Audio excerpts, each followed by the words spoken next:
जीवन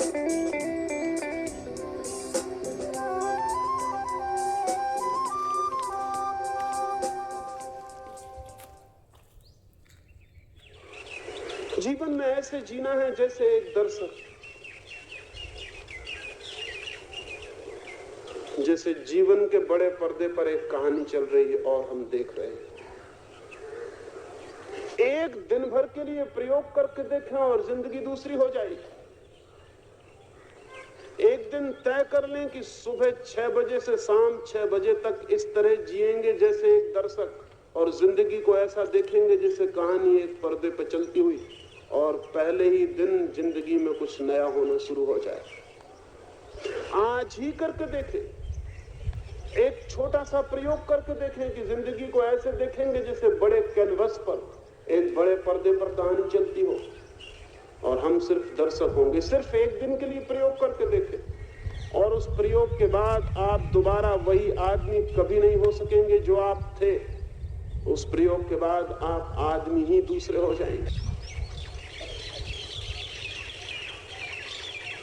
साक्षी होने का छोटा सा प्रयोग करके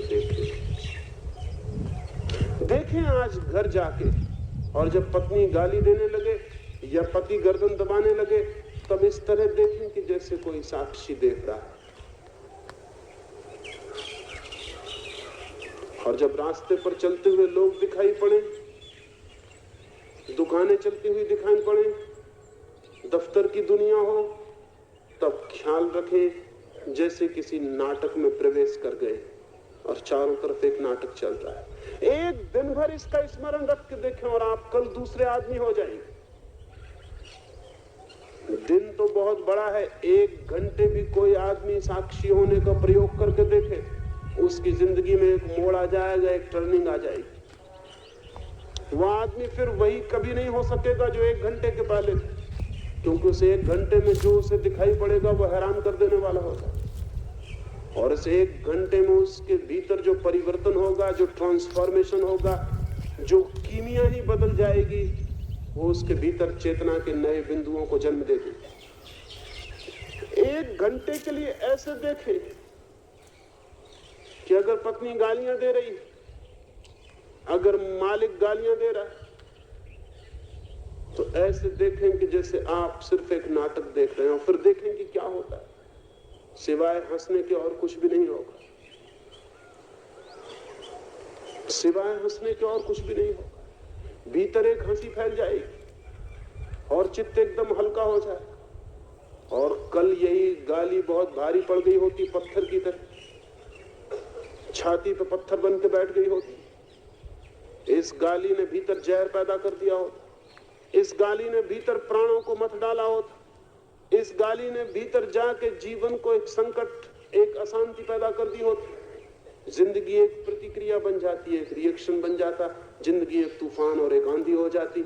वही गाली आज आई थी, और इधर भीतर अगर साक्षी है तो गाली ऐसे ही बुझ जाएगी जैसे अंगारा पानी में पड़ के बुझ जाए और राख हो जाए, और आप देखते रह जाएंगे।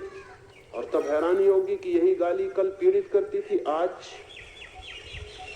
आज क्या हो गया। यही बात कल बहुत कष्ट देती, और आज क्या हो गया। आज आप बदल गए, दुनिया वही है। दुनिया हमेशा वही है, सिर्फ आदमी बदल जाते हैं, और जब आदमी बदल जाता है तो दुनिया बदल जाती है। दूसरा सूत्र है, पहला सूत्र है जीवन एक सपना, दूसरा सूत्र है उस सपने में एक साक्षी की तरह जीना। साधना के यही 2 सूत्र हैं। जीवन एक सपना है और सपने में एक साक्षी की तरह जीना। और जो आदमी सपने में साक्षी की तरह जीना शुरू कर देता है, उसकी जिंदगी में क्या हो जाता है इसे शब्दों में कहना मुश्किल है। इसे तो केवल करके ही जाना जा सकता है, इसे तो प्रयोग करके, एक्सपेरिमेंट से ही पकड़ा जा सकता है और पहचाना जा सकता है कि क्या हो जाता है। तो थोड़ा सा प्रयोग करें और देखें। मंदिरों में जाने की फिक्र छोड़ दें, जिंदगी ही मंदिर बन जाती है अगर साक्षी बन के खड़े हो जाएं। पहाड़ों पर, हिमालय पर जाने की चिंता छोड़ दें, वो जिंदगी यही इसी क्षण तीर्थ बन जाती है अगर साक्षी बन जाए। जो आदमी जहां साक्षी बन जाएगा वहीं तीर्थ शुरू हो गया, वहीं एक नई घटना शुरू हो गई। सुकरात मरने के करीब था, उसे जहर दिया जा रहा है, बाहर जहर पीसा जा रहा है, सुकरात लेटा हुआ है, उसके मित्र सब रो रहे हैं और सुकरात उनसे पूछता है कि तुम रोते क्यों हो? तो उन मित्रों ने कहा हम रोए ना तो और क्या करें, तुम मरने के करीब हो। तो सुकरात ने कहा पागलो, वो तो मैं जिस दिन जन्मा था उसी दिन रो लेना था, क्योंकि जब जन्म शुरू हुआ तभी मौत शुरू हो गई। अब तुम इतनी देर करके रोते हो, वो तो जब मैं जन्मा तभी मरना शुरू हो गया। जब कहानी शुरू होती तभी उसका अंत भी आ जाता, जब पर्दे पे फिल्म शुरू होती है तभी जान लेना चाहिए कि समाप्ति भी आएगी। वो दी एंड भी तो बहुत जल्दी आ जाने वाला, वो तो प्रारंभ में ही अंत छिपा हुआ है। पागलो, सुकरात ने कहा, वो तो हम जन्मे थे तभी हमने समझ लिया था कि मर गए, बात वहीं खत्म हो गई। अब क्या रोते हो? और सुकरात ने कहा कि अगर रोना ही है तो अपने लिए रोना, मेरे लिए तुम क्यों रोते हो जब मैं ही नहीं रो रहा हूं? सुकरात ने कहा कि जाओ जल्दी से देखो जहर तैयार हुआ कि नहीं। सुकरात खुद उठ के बाहर गया, उस जहर पीसने वाले से कहने लगा कि समय हुआ जा रहा है, 6 बजे जहर देना है, अभी तक जहर तैयार नहीं हुआ। वो जहर पीसने वाला कहने लगा कि मैंने बहुत लोगों को जहर दिया, तुम जैसा पागल आदमी नहीं देखा। हम चाहते हैं कि थोड़ी देर लगा दें, तुम थोड़ी देर और जिंदा रह लो, थोड़ी देर और सांसें ले लो, इतनी जल्दी क्या है मरने की? सुकरात कहने लगा जल्दी कुछ भी नहीं, लेकिन जिंदगी बहुत देख चुके, मौत को भी देख लेने का इरादा है। जिंदगी का सपना बहुत देख चुके, अब ये नई कहानी मौत की भी देख लेना चाहते, इसलिए बड़ी उत्सुकता है कि जल्दी अब ये फिल्म खत्म हो और नई फिल्म शुरू हो, नया नाटक शुरू हो। इसलिए हम जल्दी पूछते हैं कि जल्दी करो। सुकरात को जहर दे दिया गया। वो आदमी इस तरह जहर पी लिया जैसे किसी और आदमी को जहर दिया गया हो। जहर पीता रहा और बातें करता रहा, जहर पी के लेट गया और कहने लगा कि मेरे पैर ठंडे हो रहे हैं, ऐसा मालूम पड़ता है कि पैर ठंडे हुए जा रहे हैं। मित्रों ने कहा कि पैर ठंडे हुए जा रहे हैं, तुम ही ठंडे हुए जा रहे हो। सुकरात ने कहा कि मैं ठंडा कैसे हो सकता हूं, मैं तो जान रहा हूं कि पैर ठंडे हो रहे हैं, मैं तो अब भी वही हूं। फिर उसने कहा कि मेरे घुटनों तक जहर छा गया, अब मेरी कमर तक के हाथ पैर ऐसे हो गए जैसे हो ही ना, मुझे पता नहीं चल रहा है। लोगों ने कहा क्या बातें कर रहे हो, तुम ही ठंडे हुए जा रहे हो। सुकरात ने कहा कि मैं तो पूरी तरह वही का वही हूं जो जहर देने के पहले था। हाँ, इतना मालूम पड़ रहा है कि हाथ पैर ठंडे हुए जा रहे हैं, हाथ पैर जा रहे हैं। ये हाथ पैर वाली कहानी खत्म हुई जाती है, अब शायद कोई दूसरी कहानी शुरू होगी।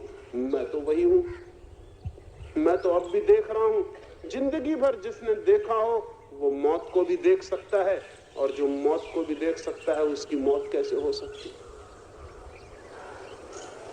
जिसने साक्षी का भाव साध लिया वो अमृत को उपलब्ध हो जाता है।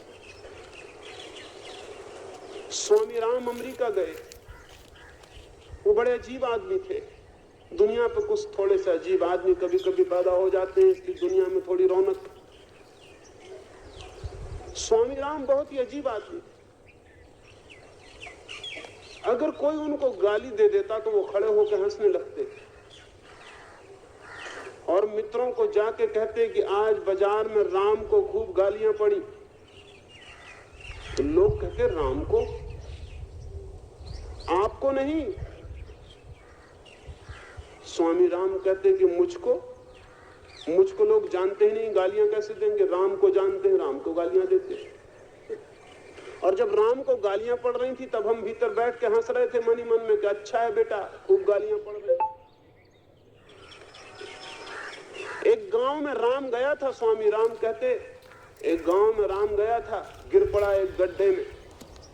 हम खूब हंसे, हमने कहा कि अच्छे गिरे। अरे बिना देख के चलोगे, गिरोगे ही। लोग कहते हैं कि आप किसके बाबत बातें करते हैं, तो वो कहते हैं इस राम के बाबत बातें करता हूं। और आप कौन हैं? तो वो कहते हैं मैं तो सिर्फ देखने वाला हूं। ये राम पे कहानी चल रही, हम देख रहे हैं। ये राम की जिंदगी है, हम देख रहे हैं। ये जो देखने की बात है, ये जो देखने की तरकीब है, ये जो देखने का टेक्निक है, जिंदगी के प्रति साक्षी हो जाने की ये जो कला है, ये धर्म का सारभूत रहस्य। देखें जिंदगी को एक साक्षी होकर, और तब एक नई जिंदगी की शुरुआत हो जाती है। वो नई शुरुआत सत्य पर ले जाती है, उस सत्य पर जिसका न कभी कोई जन्म हुआ, उस सत्य पर जिसकी न कभी कोई मृत्यु होती है, उस सत्य पर जो कहानी नहीं है, उस सत्य पर जो सपना नहीं है। लेकिन अगर हम इस सपने में और कहानी में ही खोए रहे तो शायद उसका हमें कभी भी पता नहीं चलता। बहुत कम सौभाग्यशाली लोग हैं जो जीवन के सत्य को जान पाते। अधिक लोग जीवन के सपने में ही जीते हैं और समाप्त हो जाते हैं। सपने से जागना है ताकि सत्य उपलब्ध हो सके, और कहानी से जागना है, नाटक से जागना है, अभिनय से जागना है, ताकि वो जाना जा सके जो अभिनय नहीं है, जो नाटक नहीं है, जो कहानी नहीं है। उसका नाम ही आत्मा है, उसका नाम ही परमात्मा है, चाहे कोई उसे सत्य कहे या कोई और नाम दे दे। और उसको जानते ही आदमी मुक्त हो जाता है, क्योंकि सब बंधन सपने के बंधन है। कोई बंधन सच्चा बंधन नहीं, सब बंधन सपने के बंधन, सब बंधन झूठे बंधन। एक बार ये दिखाई पड़ जाए तो पता चलता है कि मैं तो मुक्त ही था, मैं तो सदा से ही मुक्त हूं। और ये जो प्रकृति है, ये कितने अनंत आनंदों से भर देती है, ये कितने आलोक से भर देती है, उसकी कोई गणना करनी कठिन है। इमेजरेबल, उसको नापने का कोई उपाय नहीं, उसे शब्दों में कहने का भी कोई उपाय नहीं, उसको अभिव्यक्ति देने का भी कोई मार्ग नहीं। उसे तो बस जाना जा सकता है और जिया जा सकता है।